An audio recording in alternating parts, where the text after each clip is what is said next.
ስለዚህ እንጨት ነብያችን ሰለላሁ ዐለይሂ ወሰለም ምን እንዳሉ ሰምታችኋል?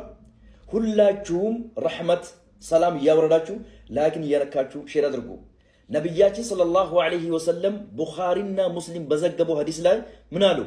عليكم بهذا العود الهندي فإن فيه 7 أشفياء እንደው ይሄንን እንጨት ተጠቀሙበት ከቤታችሁ እንዳታጡ فإن فيه በዚህ እንጨት ውስጥ ይላሉ ነብያችን ሰለላሁ ዐለይሂ ወሰለም 7 أشفياء 7 መድኃኒት አለው ይላሉ። ለሰባት በሽታ መድኃኒት ይሆናል ይላሉ ነብያችን ሰለላሁ ዐለይሂ ወሰለም። ላካርጋ ሼር ማድረግ አጠቃቀሙን ልንገርክ።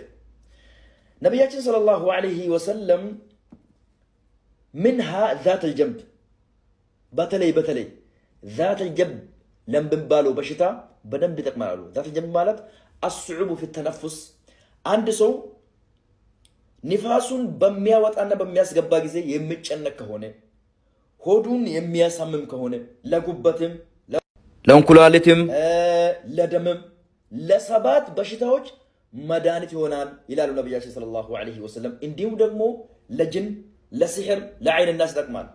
እንዴት ነው አጠቃቀሙ? አጠቃቀሙ ከፈለጋችሁ በዚህ ሁኔታ እንዳለ ሰብራችሁ ፊልም ታዘጋጁና በፊልም ላይ ታረጋላችሁ ይታጠናል ማለት ነው። የሁለተኛው ደግሞ ይወሰድና ይፈጫል። ከተፈጨ በኋላ ዱቄቱን በውሃ ጨምራችሁ መጠጣት ትችላላችሁ። አሊያም ደግሞ ትንሽ ሊወስዱና ዱቄቱን ማለት ነው በማር ተጨምሩና ተበጠብጡና ተጣላችሁ። በአላህ ፍቃድ የነብዩ ሰለላሁ ዐለይሂ ወሰለም ቃል ስላለበት ፈውስን ታገኛላችሁ።